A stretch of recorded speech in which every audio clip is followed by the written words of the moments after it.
Sebagai film horor, Cobweb memiliki beberapa momen jump scare yang efektif. Meski sebagian besar mengandalkan misteri dan puntiran plot untuk mengejutkan penonton. Tapi bisa dibilang segala aspek tidak ada yang benar-benar spektakuler.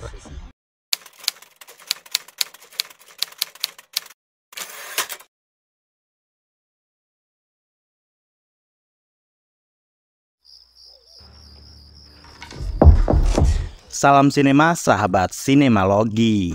Cobweb adalah film horor yang disutradarai Samuel Bodin. Film ini dibintangi Lizzie Kaplan, Anthony Starr, Cleopatra Coleman, Woody Norman, dan lain-lain. Film Cobweb bercerita tentang bocah lelaki bernama Peter, diperankan Woody Norman, yang setiap malam selalu mendengar ketukan misterius dari dalam dinding kamarnya. Kedua orang tua Peter mengatakan bahwa suara tersebut hanya imajinasinya saja.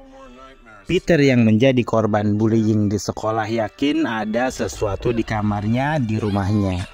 Kondisi Peter menarik perhatian satu guru di sekolahnya, bahkan guru tersebut mencoba mengulik kehidupan keluarga Peter.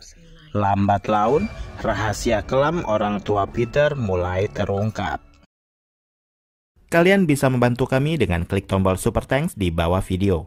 Kami akan sangat berterima kasih atas berapapun nominal saweran yang kami terima. Karakter anak-anak biasanya menjadi tokoh efektif untuk menyampaikan kisah horor. Karena rasa takut mereka bisa menjadi katalis untuk penonton. Di film Cobweb, rasa takut yang dibangun justru dibikin agak woles dan terkesan lamban. Narasinya diseret-seret sehingga mengesankan film ini nggak mau buru-buru tapi jatah durasi nggak mau panjang-panjang. Alhasil dengan durasi 1 jam 28 menit, saya lebih merasakan film ini banyak sekali meninggalkan detail cerita. Cobweb adalah tipe horor rumah berhantu atau bermonster, tapi tidak menawarkan sesuatu yang baru.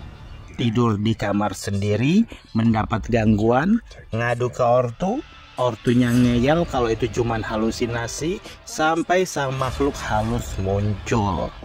Cuman yang bikin saya kurang srek, kita dibanjiri banyak ketidakjelasan. Kenapa kedua orang tua Peter kayak orang stres, bahkan untuk memperlakukan anaknya sendiri? Kenapa rumahnya kayak nggak keurus, dan pertanyaan-pertanyaan lainnya.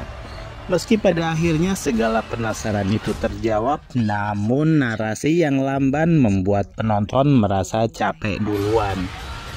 Ada banyak hal klise yang diulang-ulang. Error dari balik dinding juga bukan hal yang pertama. Seandainya karakter ortu Peter tidak seabsurd itu, justru kecurigaan saya sama mereka semakin menjadi-jadi. Kita hanya tahu kalau kelakuan kedua orang tua Peter nggak beres. Awalnya kita diberi penampilan keluarga kecil yang harmonis. Di awal film saat Peter mulai mengeluh, ibunya masih merespon seperti layaknya seorang ibu. Namun seiring film berlanjut, ibunya lama-lama menjadi nggak karuan, psikopat, dan mendadak ketakutan akan banyak hal. Penampilan Woody Norman sebenarnya meyakinkan, manifestasi dari segala macam rasa takut yang dia pahami, hingga akhirnya dia nggak perlu berakting sedemikian rupa. Cukup dengan berekspresi. Meski juga sesekali datar, tapi saya bisa memaklumi sih. Karena menjadi korban bullying bukan hal yang gampang untuk bisa dilewati begitu aja. Terlebih porsi Woody Norman tidak sedikit. Dia adalah tokoh utama, jadi sudah pasti akan menjadi fatal karenanya. Beruntung para aktor dewasa yang ada dalam film ini, Anthony Starr dan Lizzie Kaplan yang memerankan kedua orang tua Peter, berhasil menjaga kualitas aktingnya. Yang bikin deg-degan tuh saat kedua ortu Peter tak berbicara apapun. Starr dan Kaplan sudah cukup menghadirkan aura tegang bagi penonton lewat ekspresi seram mereka. Seandainya mereka diberi porsi yang lebih terkait detail akan backstory mereka, saya yakin film akan jauh lebih kuat dari segi penceritaannya. Tapi bagaimanapun saya masih sulit melepas sosok Homelander dari diri Anthony Starr. Saking kuatnya karakter superhero dari serial The Boys tersebut. Yang paling menyenangkan tentu babak ketiganya. Saat si Cowboy beraksi, semua mendadak brutal dan gore.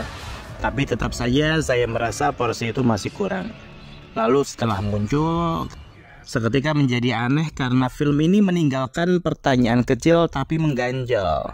Sebenarnya sang villain di film ini apakah hantu, monster, makhluk imajiner, atau apa?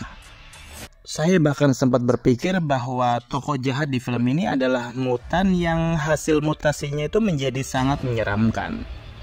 Sebagai film horor, Cobweb memiliki beberapa momen jumpscare yang efektif. Meski sebagian besar mengandalkan misteri dan puntiran plot untuk mengejutkan penonton. Tapi bisa dibilang segala aspek tidak ada yang benar-benar spektakuler. Lokasi rumah dan basement sangat umum. Desain karakter hantu atau monster yang kurang memorable, musik yang kurang mengangkat adegan, benar-benar tidak ada yang menonjol. Tapi kelemahan utama adalah naskah yang mediocre. Bermaksud mengurai misteri secara perlahan tapi tidak ada momen yang berkesan. Film berbarian yang agak mirip, saya kira lebih bisa berhasil mengejutkan penonton, padahal keduanya juga sama termasuk lambat di awal. Pada akhirnya, Cobweb adalah sebuah film horor super duper buru-buru dengan potensi cerita menarik, tapi kurang dieksekusi dengan baik di segala aspek. Padahal bisa berpotensi menjadi film horor epik tahun ini.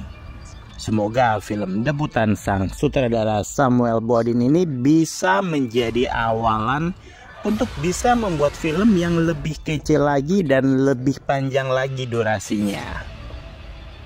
Demikianlah video reaksi dari film Cobweb yang tayang di bioskop. Silakan like, komen, dan subscribe. Cek akun media sosial Sinemalogi. Dan jangan lupa bersinema dahulu, bersenang-senang kemudian.